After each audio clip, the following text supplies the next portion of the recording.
We in CancerLand, yeah, we run this show. 3 bald heads, but the lights still glow. From Jersey to LA to Ohio land, turn pain into purpose. Welcome to CancerLand. No hair, don't care, yeah, we still stand tall.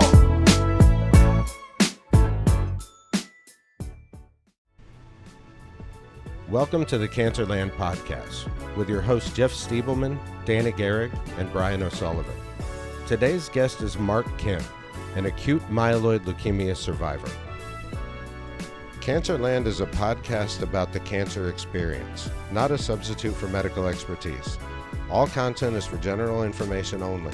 Talk to your doctors for medical advice specific to your situation. Welcome, everyone, to the CancerLand Podcast. Today's guest is Mark Kim, a pharmacist, husband and father of 2, an author of 2 in the Fire. Mark lives near Seattle with his wife, Hannah, and their 2 sons, Christian and Caleb.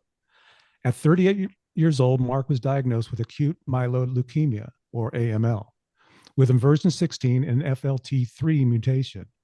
After 3 rounds of chemotherapy, he achieved remission, but minimal residual disease made a bone marrow transplant his own path forward.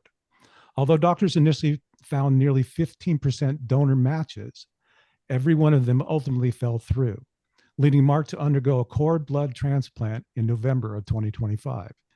He has remained in remission ever since.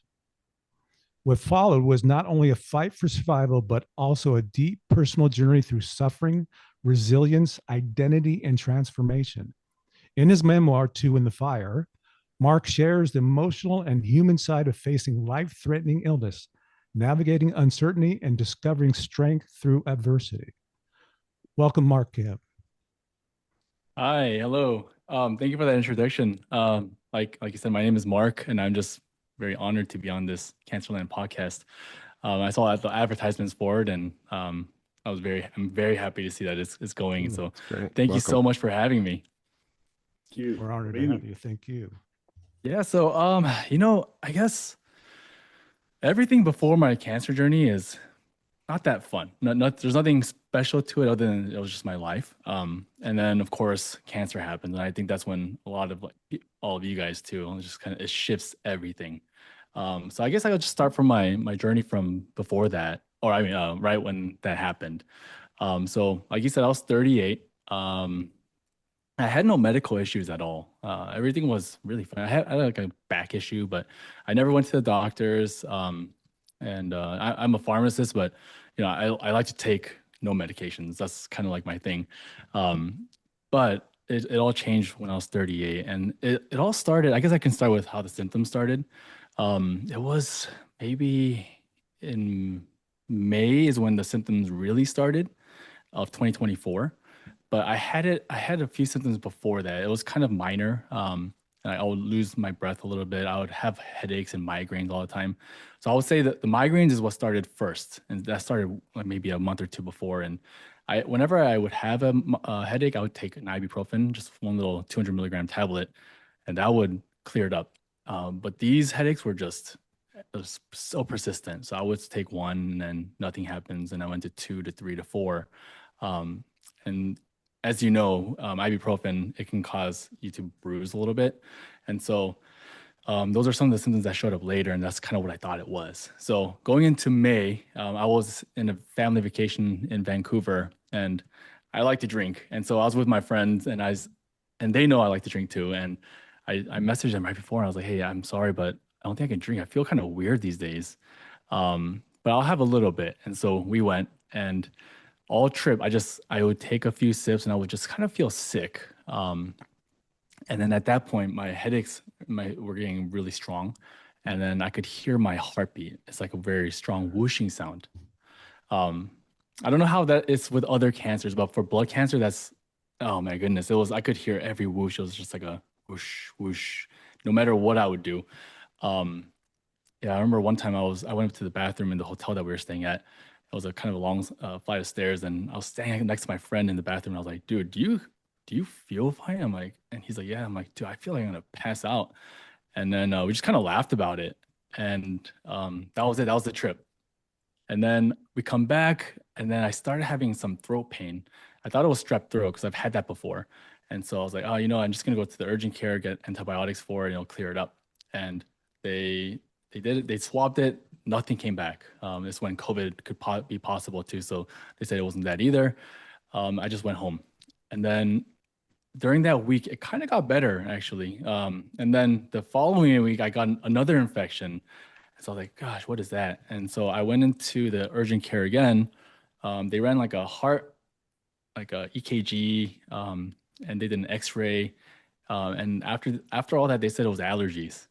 And so they gave me Claritin, they gave me an inhaler, and some steroids. And I knew it wasn't it, but I took it anyways, and it didn't help. And then a couple of days before my diagnosis, I noticed that a couple of mornings before, I was showering, and I noticed a big bruise on my arm. And then I noticed little speckles of bruising called petechiae that was on my chest. And I used to get that when I used to, in college, I would wear a backpack, kind of rub up against it. And I was like, I don't remember any of these bruisings while I would have them. And so yeah, I thought it was a little strange. And then I had a PCP appointment for like a few days later. And so I was like, I'll talk to him about it. And then the day before I got diagnosed, my kids were playing basketball outside, and I was like, I'm gonna just mow the lawn real quick so I don't have to do it on the weekend. And so normally this doesn't take me a long time, nor is it hard. And so I started, and then right away I was like, it's a little bit harder than usual. And then I finished maybe about 5 minutes. I felt very tired. And then I went to the other side of the lawn. I did one pass, and then I was on my knees. Wow. And I couldn't catch my breath. I was like, what is going on? And then so I turned around and I did it again, and I was on my knees again. And then I somehow managed to finish the yard just on my knees after every turn. Wow. Yeah, and it didn't make sense to me. I was healthy just ever since, or since I was young. And my friend who's a doctor, I messaged him. I was like, yo, I just checked my heart rate. Like I explained everything. I checked my heart rate, my blood pressure, everything's fine. And he was like, just go to the ER. And I was like, I'm not going to the ER. It's going to cost me like $300. And you'll be there for 8 hours. Fun, Right. And so I was just kind of resisting. And then I was talking to my wife about it. And then I was like, I'm just going to go to my PCP. Like, I think it was the next day. And then he was just like, he's going to tell you the exact same thing. Go to the ER. So what happened? After that? So you got the diagnosis. So yeah, so I got the diagnosis. I was like, hey, can I, well, I guess I'll go home and get my stuff. And they're like, no, you can't go home. It's too dangerous. And so I told my kids, I was like, hey, it's gonna be a kids quick, like 1 or 2 hour visit for me. Yeah, because I had the secret of pretending I had a heart attack so that I can get seen earlier. But one thing I would know. So I didn't mention this, but my faith has changed quite a bit since this whole ordeal. And I remember a blue Bible my son gave me. He was like 7 at the time. He gave it to me. He was like, hey, you could read this at the ER. I was like, nah, I'm good. I'm gonna read something else. And eventually that Bible finds me later, and I just pour over it. But anyways, they tell me not uncommon. My fear was that my mother was gonna have to bury me. That's where my fear was. Oh yeah. Wow. Yeah. Like I couldn't. I'm the youngest too, so I imagine I'm the youngest. And that shows a lot about you, Brian, too, because thinking of that outward thing, because that's what got us all, I believe, into advocacy, that we pay it forward. We think of other people kind of before we think of ourselves. I would be at places and I'd see someone with their kids, like Martin, and I'd be like, oh, get your time in now because you might die. And I was like, that's where my head was at. Oh, yeah. Thinking that, and I'm thinking this about total strangers that are out enjoying nature. You definitely have to refocus life. You have to come to terms with that word death, I believe. Right. And like for you, Mark, it sounds like it was faith-based, and whatever works for you is what the team I'm on. Okay. So what I think is great. I think So to answer your question, you're saying like what happened afterwards, right? Right. That's where I'm going. Yes. So I did a 40 night stay in the hospital for my induction therapy. And so that's where they blast you with not blast you, but they call it 7+3. And so you do 7 days, 24 hours continuous infusion for 7 days. of chemotherapy, and then they add 3 days of another chemotherapy on top of that in the back half of it, I believe. Yeah, so I did that for 40 nights, and then that's where I lost my hair, and I thought it was actually pretty easy. The first time I was like, yo, this isn't bad, because initially I was like, once it goes in, I thought it was gonna like shrivel right away, and I was like, I got this, and they're like, oh, just wait like a week, and yeah, they were definitely right. But yes, so I did the induction therapy. Went through treatment there. I had a lot of reactions, like a lot of rashes. My tooth was like, I felt like my tooth was gonna always fall out. So I was just kind of like cutting with my smishing with my fork all the food and kind of just swallowing it. And I was just trying to gain as much weight as possible because I knew there were more rounds to come.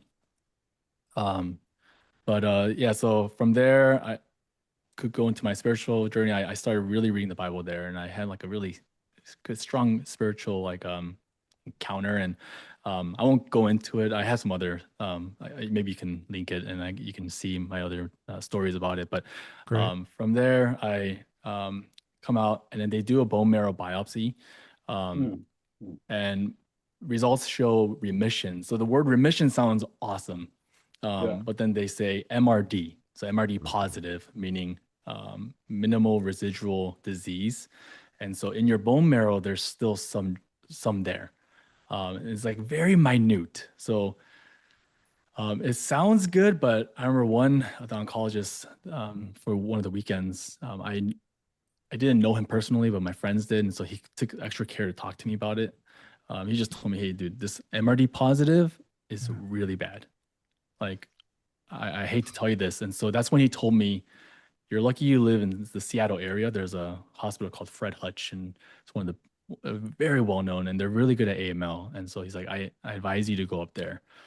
And so I take his advice. But yeah, so I get out, and I spend about a month at home, and I talked to an oncologist specialist at Fred Hutch, and they tell me, hey, you have a good chance. Your mutation is actually one that's curable for the most part without like a bone marrow transplant. And so I was like, oh, dude, that's great. That's great news. But she said, but it has to go down 3 logs, the next test that we do, which means like, I think it's an order of 1,000 has to go down. And she's like, that's pretty achievable for inversion 16. And then there's something called cord blood, which is what I got. So the 16 or 15 so matches that were really good were from other people.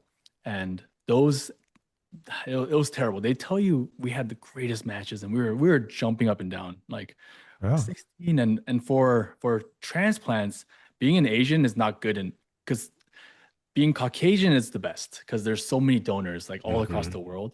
Whereas for Asia, they're like, you're gonna have a hard time, Mark, and they were right. And then but they told me 16, so we were like, this is unheard of.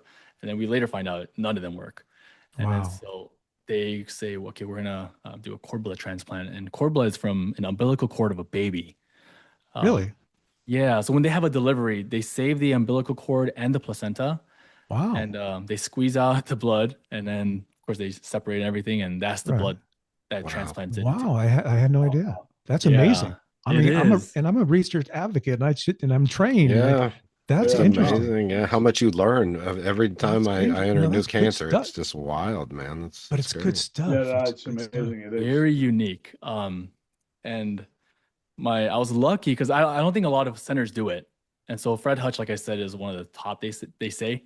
And my oncologist, who's a specialist in cord blood, I was showing some fear, and he was like, hey, you got to trust me. I'm one of the best in the world. And I was like, yeah, okay. And it's like, Googled him, and he was. I was like, what the? Yeah. So he was just trying to give me some hope. Yeah. Good for him. Yeah. A lot of people think it's ego. I think it's just he knows what he's doing. That would be a hard one, though. I can see that. I'd be like, let me get another one here. You're a little bit full of it, maybe. Right. I'm glad you got a good one because you're here, man. I'm glad you did a great job. Yeah. That's wonderful. So what was the process about the blood marrow transplant? The process for it? Yeah. So you go in at day D-7, and then you do 7 days of chemotherapy again. And then you do three or 4 days of radiation, total body radiation at the end of it. And so I think when you do like a localized radiation, I believe it's a little bit higher in the units that you receive. But when you do total body, it sounds like a lot less. But I think for someone at my age, they maximized it. Now in the bone marrow, like, was it painful? I guess I've always, just to a layman, I always hear that it's a very painful process. So I think Brian, he's had it done, but yeah, it's pretty painful, and it depends on where you get it done. So when I first got diagnosed, they lay you down, face down, and then you're kind of in a CT machine as well. So you kind of go back and forth, and they kind of see where they're puncturing it, and they're like, "Hey, you're gonna feel some pounding," and I was like, "Okay." And then I look back, and it's a literal like a hammer, and you're pounding, and you're just like kind of like yeah, if it's like a mallet, being hit by a mallet. They do use medications to like numb the area and all that, so it does definitely help. And then I go to Fred Hutch, and they do it completely different with no pounding. Wow. And a lot smoother. So I as an advocate, I say, hey, go to the best place. Like these people who do 1,000 of these versus the facility who does like 10 a year. Yeah. I don't know. Like the specialty is so worth it. So it sounds like an archaic process that they had versus something newer. So this is that self-avocation. You yell, scream at the top of your lungs. Thanks for that information. That'll help people. Right. Yeah, and like for advocates, like for you guys, like that doc who told me, hey, you should probably transfer out because he gets paid per patient. Hey, with him, it's about helping others. Right. Yeah. You're very lucky. You're very lucky to do that. Yes. And people put trust in their doctors. Yes. And the fact that he told you to self-advocate is step one. That's huge too. It's very huge. rare. It's very rare to get a doctor. It's huge. And you know what's the fact crazy? that you were taught that early. Right. That you said, wait a minute, I'm going to go where they're doing thousands. That's key. Right. Yep. And if I could, I won't take all the credit because at first I was like, I wanted to do what's convenient. And I was like, I don't know. It's like a little bit less than an hour, but maybe an hour away. But my wife was like, no, we're gonna go there. And she's like, she called right away, canceled everything on this end. And I think if it wasn't for her, I don't know. Yeah. Step in the middle. Yeah. I knew my wife, I was going to give away one of my appointments and because I got a naturally giving spirit and she didn't even have to be there. I was like, she will just be very upset with me. So I'm just not going to this one time. And that is where I learned self-advocation. And that's across the board. Self-advocacy is the number one thing. You take all the credit. Go ahead, Mark. You're the one. It's your life. Absolutely. Thank you. Yeah. Good job. Thank you. And that's another thing is that we're in areas where there's great medical care. Like Jeff is, Danny, I think you would have some. It's a little more rural. I mean, you guys, I'm near Cincinnati now, but Ohio in general is kind of country, not like LA or Princeton. And where were you at, Mark? In the Seattle, Tacoma area. Yeah, like huge. Yeah. If you guys came here, you'd be like, there's a lot of space here. You wouldn't. It's like for me, I'm right there in between Philadelphia and New York, and it's like there we're in the tri-state. So it's good hands. Options. Oh yeah. Well, I mean, I still travel an hour and a half each way to get to my own college, but I'll say that for another time. This is about you, Mark. We as males, like Danny said, we just got this thing, But when you get in our position.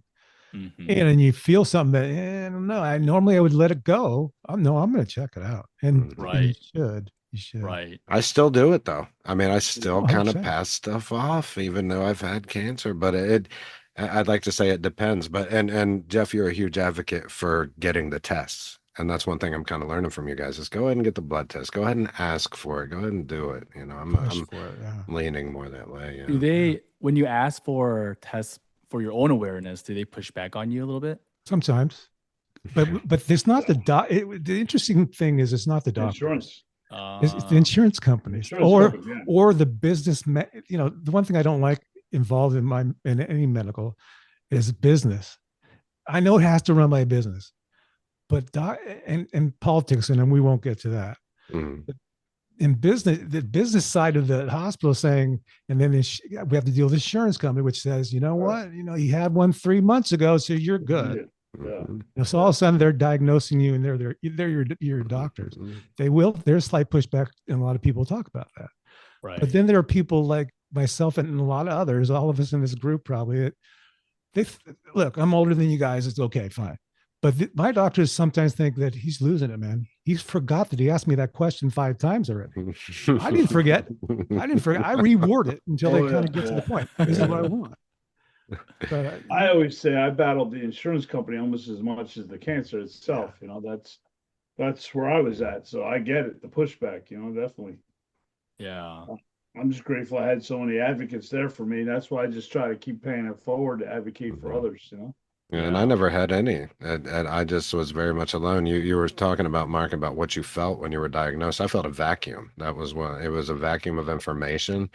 There's the Bladder Cancer Advocacy Network. I had no idea there were advocacy networks. You know, I've learned all this information very slowly. And when we talk about insurance, a CT scan is very difficult to get in my area, let's say. Like I had to vomit all that time, and the doctor said, well, we're going to check for tearing in your esophagus.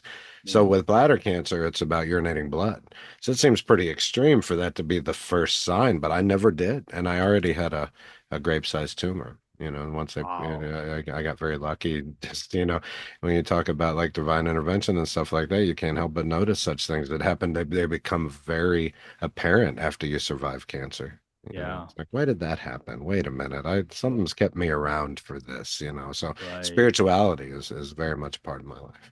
Yeah. Can I ask you guys, you guys have been in it for a little bit longer than I have. Does that like sense of thankfulness kind of fade away? Like, you kind of forget about it, or not me? Not me. What do you think, Brian? No, I don't No, know. not me. No, I'm coming up on 5 years since my diagnosis, and I get a new pain or something like that. I'm like, is this that? Is that what? You know, but it's like, I don't think it goes away. Yeah. And I say, I don't know, is the 50-something-year-old brain or the chemo brain thinking? I don't know. You know, but especially when it's get closer to times for the scans, you know, definitely that's a real rough one for me. But I always say I just hope to have anxiety for many years to come. Right. Yeah, I drop out with I don't think it does. For me as well. You don't get rid of that feeling of, you know, I'm thankful for being here today. I don't live in the future anymore. I was a business guy. I had to kind of try to forecast what was going to happen months in advance. I was in an industry, you have to forecast it, right? And so I don't. Hey, what are you doing next Thursday, Jeff? I don't know. Oh, really? I'm living right now, today. Yeah, I think it's more about a moment. I'm living the moment. It's like I tell people, I know my cancer is going to, the cancer that chose me is going to come back. I know that. And it's not like when, you know, it's not if, but, and people say, oh, don't be so pessimistic. Well, I know the stats, you know, I know it comes back. It could be 20 years from now would be wonderful, but it could be 2 months. But like you said, Jeff, in the day, carpe diem, seize the day right there. Absolutely. I don't think that ever does go away, Mark. I think it was, I wrote somewhere at one point in my journey while I was still kind of in the thick of it that food tastes better and still, different but better. Yeah, colors are brighter, and I still get that. Sometimes I stop and I look up and I get a little bit choked up when I still feel that, and I see, like, I'm in the middle of a state park right now where camp volunteer hosts, and I step out and look at the trees and I just stop. And I never used to do that. It was live fast, die young for me for many years. You know, is that right? Yeah. So it was very much. If I kept up that philosophy, I would not be sitting in this podcast with you wonderful people, the wonderful people that I've met through advocacy. Just a whole nother door I was shown. Right. I'll be forever grateful. So then, you know, obviously your kids keep you. I know my grandkids and my adult kids, when they're in the room, there's nothing else that exists. Nothing, not even my cancer. Right. So you do have 2 young boys, and you want to also talk a little bit about your mental and spiritual battle during the illness and how you're using that today. You know, right. Now that you've been through the transplants and diagnoses and the treatments, is there, and it's going to be ongoing, I'm sure. But right. So where do you go from there? So I'm gonna speak generally for myself right now because I'm gonna sound tougher than I am, because I think, like you guys said, scanxiety, those things are always there. But I will say, in the general scheme of things, I'm a lot more stronger, a lot more thankful, like you guys are. Um, Before, when I was diagnosed, having kids and being married was, I thought, the worst thing for me. And in my book, I describe a scene where I'm like, I don't know why my wife said yes when I asked her to marry me. Mm. Like, this is like, my kids wouldn't have to deal with this. She wouldn't have to deal with this. Wow. And I was pretty upset about it. And we're just lying in the hospital room thinking that, when I was first diagnosed, I never cried in front of people, and I still try not to, but I couldn't help it during that time. I was like a fountain. Yeah. But there was one time I was washing my Tupperware, and I was washing it, and I was in my room by myself, and I was crying. I was thinking about my kids. And then this nurse walks in, and she looks at me. She goes, "Mark, what's wrong?" I'm like, I'm just thinking about my kids. I wish, in a way, I was like, I kind of wish I didn't have them right now. It's making it so much harder for me. Just thinking about leaving them. And she looked at me and she was like, "You're a damn fool." And Mm. I was like, "What do you mean?" And she's like, she first grabs a Tupperware, starts cleaning, says, "Sit down." So she's washing my Tupperware, and she's like, "The reason why you're fighting so hard is because of them. Imagine if you didn't have them." And I was like, "Oh, that's a completely total mind shift." Yeah. Yeah, Advocacy. Somebody Yeah, advocated for totally. you. No, That's Yeah, what it's yeah. all it's about. but you know what? She brought you to the reality of it. You She know? did, yeah, and Right, she right. wasn't a doctor. She wasn't even a nurse. She was or she was a, what do you call those? CNAs, Oh, like a certified nursing Yeah. assistant. Nursing assistant. right? So they can't do any medical stuff on you, like even like They end medications. up being the most empathetic. Yes, They they do. But she's also was. she's a human. Yes. Yes, And Exactly. she's not just doing that for her job. Right. Yeah, the She's gonna people make that a bring great you the nurse. food. I notice like Yes. some of the most Yeah. touching people were those people. They Yes. just look at you with the kindest eyes. Yes. yeah. And she's washing my Tupperware. I'm like, "No, I got it. I can do it." And she just That's snatched awesome. it from me. And That is great, Mark. yeah, I love. She's going to be a dynamo. I'm telling you, if you can master a little bit of heart and soul Yeah. with your nursing ability, then you got what we. Yeah. I don't think there I are- could be around death like that myself. Yeah. I'm so touched by Yeah. things. I That's just great. would walk That's away. great. Right. That's And so, very yeah, touching. like when we were, so going back to kind of like my spiritual side of things, Right. and you guys mentioned it too, is, everything that was important suddenly becomes unimportant except for your family and then Mhm. your faith. And then I remember lying there. I was a Christian my whole life. And but I wasn't devout, I would say. Like, I thought I was, but I don't think I was, because I laid there and I'm thinking, "Oh my gosh, I'm gonna die. Like, what's gonna happen after this? Even if they do save me, I'm still gonna die." And I'm like, but right now it's really in my face, and there's gonna be a moment when I close my eyes for the last time, and I'm gonna open them again. I'm gonna be on the other side of eternity, and that just freaked me out. Then you wonder where you're gonna be. Mhm. Right. Were you ever like when you got diagnosed, were you ever like blaming yourself for something you did wrong, like karma? Did you ever go through that? I did think about that a lot. Yeah. And there's I one did thing, too. I won't go into too much detail about the Bible, but I was searching everywhere. I'm like, "Oh, where's there signs of healing in the Bible?" You look at Jesus's life and you're like, "Oh, he healed all the time." I'm like, "Oh, you can heal me now." And then I realize it doesn't happen all the time. Yeah. Yeah, and that's the part that really upset me when I was reading it. But I noticed one thing that was very reoccurring theme with Jesus is, there was that one scene where some friends bring this guy who couldn't walk down on a mat through a roof to meet Jesus to Yeah. heal him so he could walk again. And as soon as he comes out from the roof, Jesus, the first thing he says is, "Your sins are forgiven." And I was like, "Huh, that's weird. Why would that be the first thing you mention?" Like, I would think something else, like my healing. And so I started really digging into that, and he eventually heals the guy. But I was like, okay, so sin is a very big thing, and for me, I had a lot of sins, and so that really made me think a lot. And so I had a very strong spiritual encounter there, and I believe I really experienced God. And yeah, that was a very life-changing moment for me. Where So that everything kind helped of you through flipped. the battle, like you stated, or in your notes here. Basically, that mental strength came to help you battle during your illness. I always say I'm sorry it was cancer that connected us, the four of us here, but I've met some of the most amazing people in the world that I never would have met if I had never been diagnosed. Never. No, not Yeah. at all. Not at all. And it's weird that I always talk about that door. I've actually been trying to get AI to create that feeling that you get when you walk through that door. And like, you're out here and you know what cancer is, but I say sometimes I didn't know that there was a such thing as bladder cancer. Well, I should have assumed it. But Yeah. then I got it, and then the shock that you were talking about, and then I walked through the store with all these people with open arms.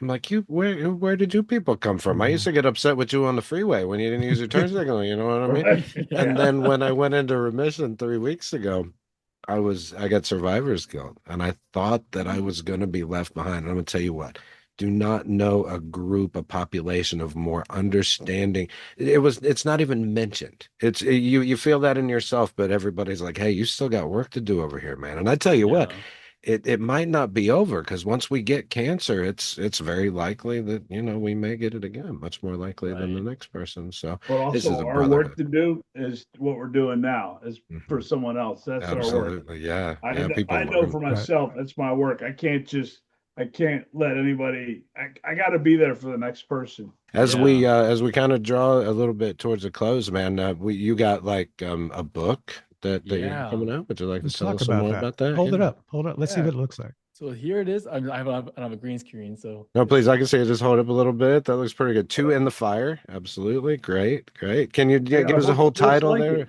Look at Hey, that. look yeah. at that. How about I that? got a Brian book does that, just like right? it with the same cover. Oh, there it goes. Yeah. There we Yeah, go. yeah, yeah. What's the Awesome. whole title, Mark, and where can we find that? So it's called Two in the Fire and it's available on Amazon. So you can either search Two in the Fire or Mark Kim, and there's not many Mark Kim, so I pop up pretty quick. But yeah, It the did. It title did. is Two in the Fire. It's when I talk about my seizure, I was in that radiation chamber. Um, and that's when I was at my lowest. And I remember thinking I was gonna give up at that point. I remember thinking, this is it. Maybe I shouldn't fight anymore. And I go into a little bit more detail of like how I was feeling. Um, but there was a song that, sorry to go into a long detail, but No, there's a please song do. that Please came. do. This is your show right now. Oh, thank you. So there was a song. The technician was like, "What kind of music do you want?" I'm like, "I don't know, just Christian music." And they're like, "What kind?" I'm like, "I don't know, just anything." And they turned it on, and I was in that room by myself, and I remember I was just like, "What am I doing?" And then all of a sudden, this song comes on. It's called "Another in the Fire," and it's a story of Daniel and his friends, or Daniel's friends in the Bible, and they get thrown into a furnace, three of them, and there was a fourth man in the fire, and none of them were burned up. They all came back out alive. And that song just came on and says, there was another in the fire. And I felt like I was in the chamber of a furnace. And I remember I was trying so hard not to shake because I felt the Holy Spirit just within me. I was trying not to cry because with radiation, if you have water on you, then it can burn your skin. So I'm like trying to hold back my tears. And there's actually a line in there that says, there's another in the fire.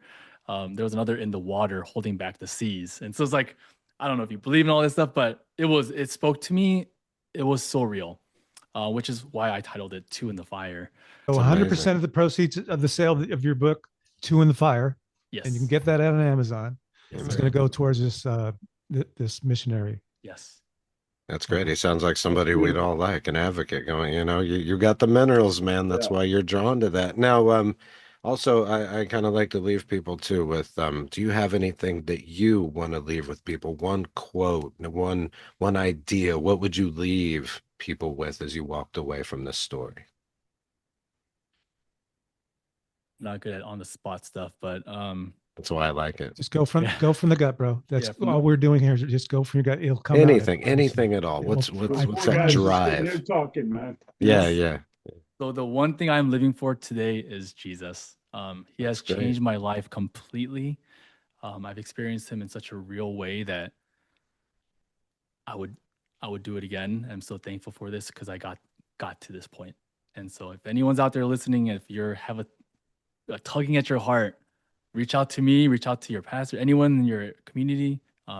yeah, this is the greatest thing that's ever happened That's to me. huge. Yeah, you anybody can get good from those lessons in the Bible. Right. Anybody, if you read Yes. them, it's so on TikTok. We can find you on TikTok. We're gonna go ahead and put all the tags out and QR codes that we can get on your book and everything as we promo this. So, So much. we can't wait to see more of your stuff, man. That's been amazing. Really happy Yeah. episode, man. You made me smile so much, and I Me don't too. smile a lot. Even Awesome. your story, I was your feeling story the just pain, yeah. too, but I was smiling, man, because you're an advocate for us. Yes, You know, I mean, you are. You're advocating, okay? Whether you believe it or want it or not, you just did here, Yeah. Right. Oh, and thank your you so story is so. For me, it you want to hear the end. You want to hear, and so that's why I kept asking. And then what? Yeah. It's you have a Yeah. great story, and Oh, that thank book you. alone, that's advocacy right there. Right. Oh, A lot thank of you people so do much. blogs. They don't do vocal stuff. I just happen to be. I don't write real great, but I can speak okay. Yeah. So a lot of people will blog it or and stuff like that. They do our writers and stuff. You don't have to do anything outwardly, but yeah. Right. Yeah. Thank you. I appreciate. I'm so humbled. You don't understand how humbled I am to be here. Yeah. You know, I don't think I had a voice. But you guys are telling me otherwise, and You have one. yeah. Thank you so definitely much. have You're doing one. great, Well, bro. yeah, man. Keep it up. Thanks. You're doing great. Thank our guest Mark for taking time out of his day Yes. to do this with us. We are very humbled by you. We are humbled. Thank Oh, you yeah. very much.